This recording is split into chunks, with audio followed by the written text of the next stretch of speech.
நான் சொல்வது அனைத்தும் உண்மைதான். அந்த உத்தமரை என்னால் வார்த்தைகளால் வர்ணிக்கவே முடியவில்லை. கூட்டமாக எங்கு சென்று கொண்டிருக்கிறீர்கள்? இந்த இடம் சாபமடைந்த இடம். ஓடிவிடுங்கள், ஓடிவிடுங்கள், எல்லோரும் ஓடிவிடுங்கள்.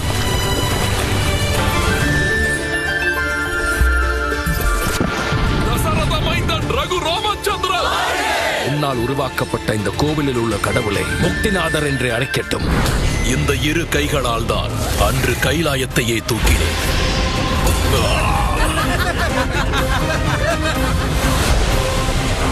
இவ்வளவு அழகான விமானம் யாருடையது குருதேவா? அந்த ராவணனுடையதுதான். இன்று இந்த இடத்திலேயே தங்கி செல்வோம். நீ மிதிலே நகருக்குள் சென்று பார்த்துவிட்டு வா ராமா.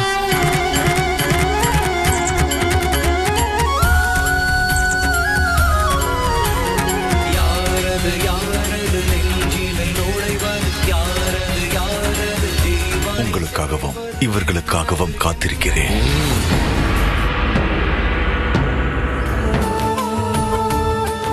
ஆனால் இது போன்ற உணர்வை இதுவரை நான் அனுபவித்ததில்லை. இருவரும் யுக யுகமாக வாழ்ந்தது போல் தோன்றுகிறது. முனிவர் விஸ்வாமித்திரர் கொடுத்தார். அவர் நம் மன்னரிடம் வருவதாக சொல்லவே இல்லை.